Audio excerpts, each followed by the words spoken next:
mais um vídeo que nós vamos conversar sobre aquelas informações, informes, notícias, noticiosos, comentários, boatos, rumores que ficam ali no entorno da nossa bolsa de valores e que sempre que nós olhamos com um olhar bem mais acurado e chegamos a interpretações bem ajustadas, isso nos ajuda muito nas nossas tomadas de decisão. Hoje é dia 11 de março de 2025 e agora são aproximadamente 5 para as 9 da manhã. Eu vou conversar sobre dividendos da Irani que foram anunciados e mais alguns perigos sobre as notícias que a gente lê, porque isso pode nos levar a decisões erradas desde que a gente tenha interpretações equivocadas. Vou fazer uma leitura como um todo envolvendo CEMIG, Auren, Banco do Brasil e Sanepar. E vou começar aqui por esse aviso aos acionistas da Irani que saiu no dia de ontem.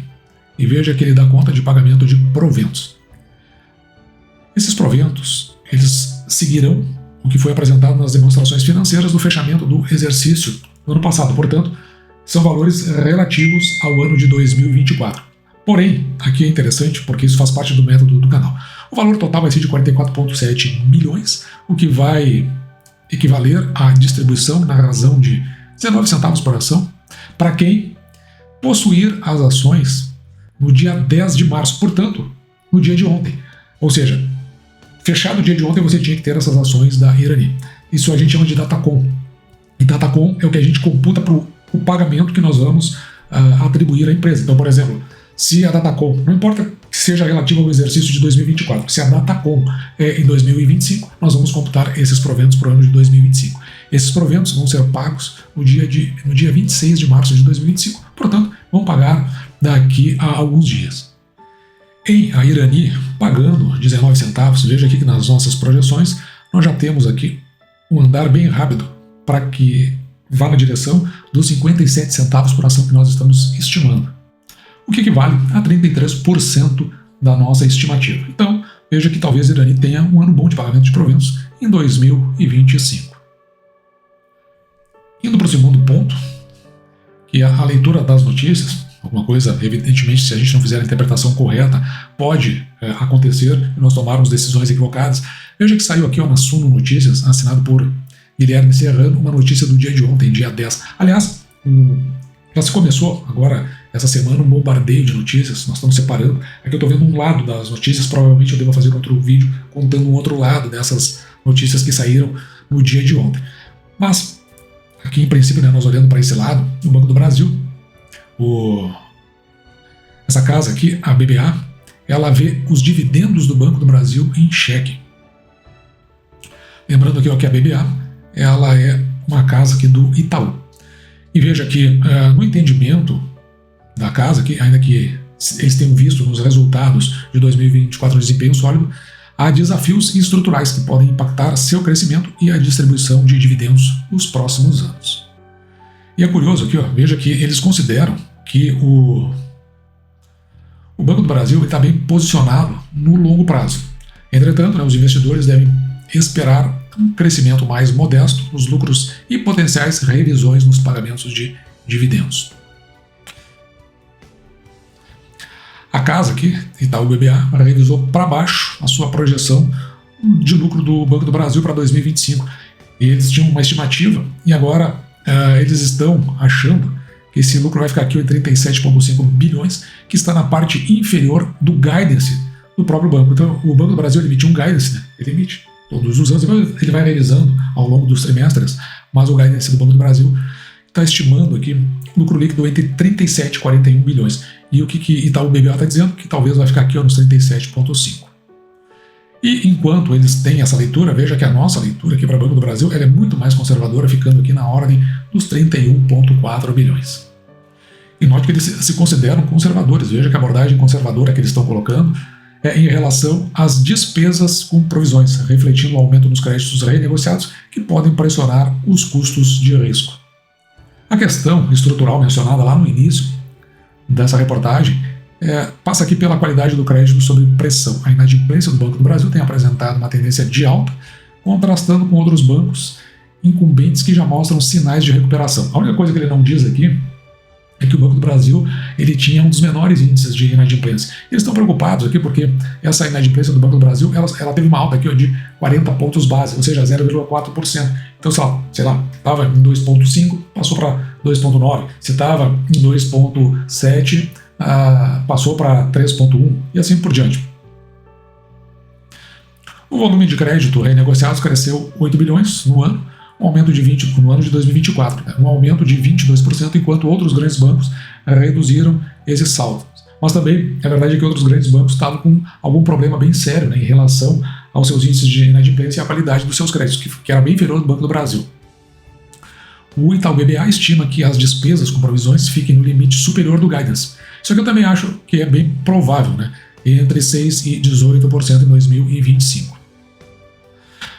Com relação a dividendos e rentabilidade, o banco ajustou seu payout para um intervalo entre 40% e 45%, ante os 45% anteriores. Então, se antes o payout é o seguinte, pega o lucro, né, o percentual desse lucro que é pago em dividendos. Se antes era 45%, agora ele diz, tá, não é bem 45%, vai ficar entre 40% e 45%, é isso que eles querem falar em impacto nos dividendos do Banco do Brasil. Aqui, veja que eu deixei marcado neste retângulo vermelho, é uma hipótese que talvez eles considerem uma hipótese mais, digamos assim, que impacte mais sobre o pagamento de dividendos. Então veja aqui, em um cenário de crescimento da carteira, na ordem aqui de 10% ao ano, e retorno sobre o patrimônio líquido entre 18% e 19%, o banco pode precisar reduzir mais o payout, ou seja, ficar abaixo desses 40% a 45%, para manter seus níveis de capital confortáveis.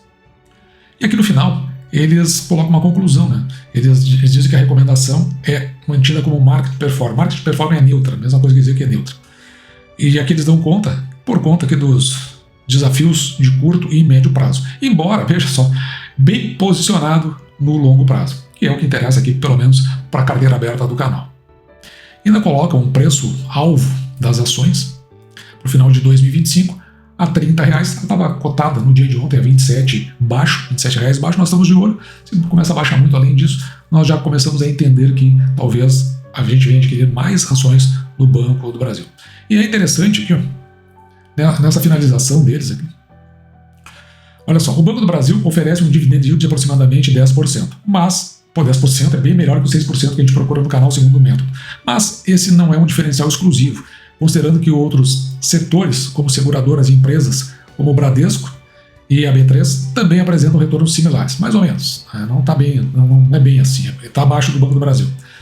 Dentro do setor bancário, ele coloca aqui, o Itaú BBA expressa preferência faz parte da carteira do canal Santander e BTG Pactual. Mas BTG Pactual começou a se salientar somente neste ano de 2024, nunca foi referência, pelo menos nos anos anteriores. Agora, indo aqui para a finalização, praticamente, saiu na Money Times, assinada por Renan Dantas, também no dia de ontem. CEMIG, Auren e Sanepar. E aí, dividendos vão secar. JP Morgan elenca motivos para vender essas ações. Então, ele revisou aqui o setor elétrico de saneamento e fez mudanças importantes, lá dentro das considerações que eles dizem em relação às recomendações de carteira que eles têm. A notícia ruim vai para CEMIG e Auren, que sofreram um corte duplo na leitura deles, passando de compra para venda, além da Sanepar, que passou de neutra para venda. Na bolsa, os papéis sentiram. Então, será que por conta desse relatório? Não sei. Por volta das 14 horas, já não vive um grande ano, e a Auren, que já não vive um grande ano, caía 3,11, caiu até mais, caiu 3,6, se eu não estou enganado, enquanto a CEMIG chegou a cair 4 pontos. A Sanepar tinha queda mais limitada de 1%. Aqui eles vão falar dos motivos, tá? Mas na leitura deles, entre os pontos que o JP Morgan elenca, no caso da CEMIG, é que a empresa foi um destaque de dividendos em 2024 e pode ter a redução do pagamento. Em 2024, a Elétrica Mineira depositou 103% mais, a R$ 1,92 por ação. Eles estimam que um rendimento em declínio após os rendimentos de 2 dígitos e o forte desempenho das ações, alta aqui de 52% no ano passado. Nos cálculos dos analistas deles, eles podem ver um retorno quase cair de 10% da CEMIG para 6,5%. Vemos a gestão de passivos como um risco de alta para os rendimentos, mas não o suficiente para justificar uma visão mais otimista. Então, eles acham que na possibilidade de venda de alguns passivos ou redução, gestão melhor desses passivos, isso pode implicar no aumento dos rendimentos e, consequentemente, influenciar nos dividendos. Mas isso não leva ainda eles para uma ideia de otimismo. a privatização da CEMIG seria um gatilho. Essas palavras aqui deles são importantes. Gatilho para a ação subir. Que é mais ou menos o que o governo de Minas Gerais quer. Já tem até projetos para que isso seja encaminhado, mas tem briga também política. Uns concordam, outros não. Na venda de ativos tem muitas ações jurídicas, né? E a ideia do governo de Minas Gerais é transformá-la numa corporation. A Sanepar, dividendos ficam pelo caminho. Para os analistas, não que a Sanepar seja cara, porém, faltam motivos para a ação deslanchar. Outra palavra-chave aqui. Então, se lá tinha gatilho, aqui tem o deslanchar. Os números preliminares da revisão tarifária vieram um pouco abaixo. Tem ceticismo com relação à privatização e não se espera que a Sanepar seja uma pagadora de dividendos. A disputa tributária de 4 bilhões até poderia ser um gatilho de novo para o papel. Já vou explicar por que eu estou separando essas palavras. No caso da Auren, aqui vem através de uma pergunta. Mais um motivo para não comprar? No ano, a Auren cai 9,3%. Desde que estreou na Bolsa em 2022, o tombo é na ordem de 50%. Então os analistas lá, eles expressam suas preocupações da seguinte forma. Tem uma alavancagem, ou seja, um endividamento muito alto, que deve permanecer na casa de 13,5%, hoje está em 5%, mas eles acham que mesmo o andar da carruagem, ativos que vão começar a entrar em funcionamento, que ainda assim pode até reduzir da ordem de 5 vezes o endividamento para a ordem de 3,5%, e mesmo assim a alavancagem eles consideram alta. Tem um desempenho aqui abaixo do esperado nos renováveis, nas eólicas e nas solares, e também a questão do aumento das taxas de juros, porque já que estão endividados, vão ter, evidentemente, parcelas aí significativas da dívida para serem pagas, elas sendo reajustadas. Admitimos que o recente desempenho, abaixo do esperado, parece deixar espaço limitado para muita queda em relação ao preço atual das ações. Então o que eles estão dizendo? Acho que ele talvez já tenha caído o suficiente. No entanto, eles concluem que a Auren parece um carry. Eles querem dizer que é uma carteira para você levar por um tempo, pouco atraente para os próximos 12 meses. Então ter essa ação e tu levá-la pelos 12 meses parece que não é razoável. O JP Morgan tem 3 pontos que poderiam fazer a ação de... mais uma palavra-chave. Então gatilho, disparar, alavancar, deslanchar. Quais são esses 3 pontos? Melhor produção de geração, ganhos de eficiência maiores do que o esperado e o preço da energia maiores em níveis mais altos. Se isso aqui acontecer, acham que a ação pode disparar, porque o foco deles é exatamente na valorização dessas ações e não naquilo que embora eles mencionem muito a questão dos dividendos, o fato de eventualmente haver uma redução impede ou se manter dentro do mesmo patamar ou dentro de um patamar mais baixo, ainda que um patamar aceitável, isso impede que tenha um disparo. E o que eles querem nas carteiras deles? Que as ações elas tenham essa valorização para que logo na frente eles acabem se desfazendo delas. É o perfil deles e não é o mesmo que a gente utiliza aqui no canal. Portanto, eu não venderei sob hipótese alguma. Acho que a carteira está bem posicionada. Por exemplo, no caso da Auren e no caso do IRB, que são 2 empresas que fazem parte da carteira do canal, na realidade são de oportunidade. Então elas ficam ali guardadinhas. Andando nesse ritmo que a gente está vendo, a gente vai comprando muito pouquinho. Já me perguntaram aqui no canal por que eu não comprei mais. Porque elas são de oportunidade, elas não são, as carteiras, elas não fazem parte daquelas ações que são pagadoras de proventos. Embora se elas virem a pagar, isso vai ser aquele a mais. A ideia é que nós estamos posicionados justamente ali, quietinhas, deixando que elas, no momento oportuno, que é mais do que esses 12 meses, elas acabem tendo uma valorização diferente e até um pagamento de proventos mais ajustado, e aí sim a gente começa a enxergar por outro lado. Mas pode ser um equívoco também, por isso que o valor alocado nelas é um valor pequeno, não é significativo diante do todo da carteira do canal. A Sanepar eu não olhei ainda, estou esperando sair outras empresas do setor de saneamento para a gente ter um comparativo mais acurado. Irani, achei interessante que ela pagou esses proventos, veja que é um provento bastante relevante, até porque dentro do que a gente está esperando já pagou 33%.